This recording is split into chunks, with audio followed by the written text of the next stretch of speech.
ज्याच्या उत्तरेला हिमालय व दक्षिणेस समुद्र आहे असा भारत देश व त्या भारताच्या पण भारतीय नागरिक. नमस्कार. आज रामेश्वर शिक्षण प्रसारक मंडळ करंजखेडा संचालित आनंदीबाई कोल्हे प्राथमिक शाळा येथे ऑनलाईन वक्तृत्व स्पर्धाचे आयोजन केले, त्याबद्दल मनस्वी आभार. माझे भाषण आवडल्यास लाईक आणि शेअर करायला विसरू नका. मी सिद्धी भगवान देवरे. ज्या मायमाऊलीने दगड दोंडे खाऊन माझ्यासारख्या कोटी कोटी स्त्रियांसाठी शिक्षणाचे दरवाजे उघडे केले अशा सावित्रीबाई फुले कन्या विद्यालय कन्नड, जिल्हा छत्रपती संभाजीनगरची मी विद्यार्थिनी. या स्पर्धेच्या निमित्ताने उत्तम नागरिक घडविण्यास संस्काराचे महत्त्व या विषयावर मी माझे मनोगत व्यक्त करणार आहे. संस्कार म्हणजे काय? महाराज आधी लग्न कोंढाण्याचं आणि मग माझ्या रायबाचं. जेव्हा तानाजी मालुसरे यांनी आपल्या शिवाजी महाराजांचे स्वराज्याचे स्वप्न आपल्या घरदाराची संसाराची तमा न बाळगता साकार केले, ते म्हणजे संस्कार. गुणानदस्ते धानम संस्कारमिति उच्यते. संस्कार म्हणजे गुणवत्ता वाढविणे. कोणत्याही गोष्टीवर संस्कार केले की तिची किंमत लाखो करोडमध्ये वाढविणे. कर्माने गुणवत्ता वाढविणे. समजायचं झालं तर लाकूड 10 रुपये किलो, त्यावर एखाद्या सुताराने संस्कार केले म्हणजे सुंदर नक्षीकाम केले तर त्याची किंमत होते 500 रुपये.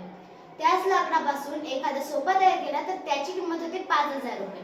आणि त्याच लाकडापासून एखादी देवाची मूर्ती तयार केली तर त्याची किंमत होते 10,000 रुपये. एवढंच नाही तर लोखंड 50 रुपये किलो. त्यापासून तार तयार केली तर 100 रुपये किलो. त्याचपासून आमच्या घराचे खिडक्या दरवाजे तयार केले तर 500 रुपये किलो. त्याच लोखंडापासून एखादी तिजोरी तयार केली तर 50,000 रुपये होते. एवढंच नाही तर त्याच लोखंडापासून एखादे फायटर जेट विमान तयार केले तर त्याची किंमत 5 कोटी रुपये होते. हा केवळ संस्काराचाच परिणाम आहे.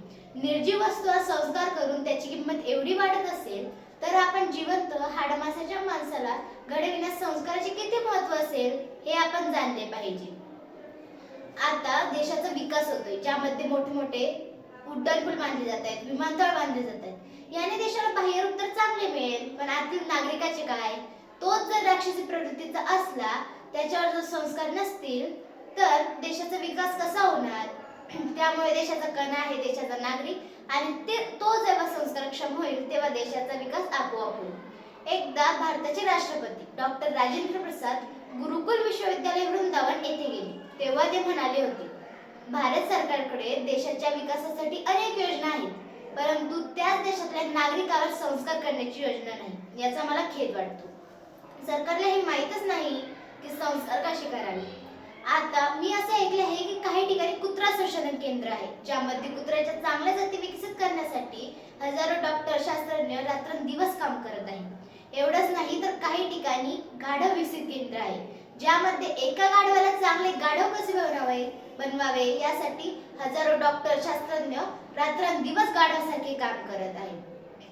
परंतु एका नागरिकाला संस्कारक्षम नागरिक कसे बनवावे यासाठी एकही संशोधन केंद्र नाही, ही एक शोकांतिका आहे. देशाचा नागरिक जेव्हा संस्कारक्षम होईल तेव्हाच देशाचा विकास होईल. आता railway AC first class, AC second class मधील चादर उशी घरी नेणारे लोक, नव्या कोर रेल्वेत कुठेही थुंकणारे लोक, सार्वजनिक ठिकाणी घाण करणारे लोक जोपर्यंत त्या देशात असतील तोपर्यंत देशाचा विकास असंभव आहे. आपल्या महापुरुषांनी ऋषीमुनींनी आपल्याला 16 संस्काराचे महत्त्व सांगितले, त्याचा आपण त्याग केला, त्यामुळे आजचा नागरिक कमजोर झाला. आजच्या नागरिकाला राजे महाराजे यांचे विचार आदर्श मानावे लागतील. आजच्या नागरिकाला दशरथ मांझीची गोष्ट सांगावी लागेल, ज्यांनी 22 वर्ष खोदकाम करून 50 किलोमीटर अंतराचे डोंगर खोदून 15 किलोमीटर अंतर केले. आजच्या नागरिकाला पृथ्वीराज चौहान सारखी शब्दभेदी बाणाची कला शिकवावी लागेल, ज्यामुळे शत्रूचा विनाश हा केवळ एका शब्दाच्या आवाजामुळे करता येईल. आजचा नागरिक जेव्हा संस्कारक्षम होईल तेव्हाच देशाचा विकास खऱ्या अर्थाने देशाचा विकास होईल. आणि जेव्हा देशाचा नागरिक हा राक्षसी प्रवृत्तीचा असेल तेव्हा देशाचा विकास कितीही केला तरी असंभव आहे. एकदा एका वर्गात शिक्षक शिकवत असताना एक मुलगा, त्याचे ना अभ्यासात लक्ष, खोडकर वृत्तीचा, काय करावे शिक्षकांना कळेना. तेव्हा त्यांनी त्याला एक कामगिरी सोपवली. त्यांनी वर्गातील नकाशा फाडला आणि त्याला जोडायला सांगितले. 2 तास झाले, 4 तास झाले, पण नकाशा काही जोडेना. तेव्हा तो वैतागला आणि शिक्षकांकडे गेला. शिक्षक म्हणाले, दे, मी 2 मिनिटात जोडून देतो. शिक्षकांनी तो नकाशा उलटा केला, त्यावर माणसाचे चित्र होते. शिक्षकांनी ते जोडले, पुढील नकाशा आपोआप जोडला. सांगायचे तात्पर्य एवढेच की जेव्हा माणसाला माणूस किंवा संस्कारक्षम नागरिकाला नागरिक जोडला जाईल, तेव्हाच देशाचा विकास खऱ्या अर्थाने होईल.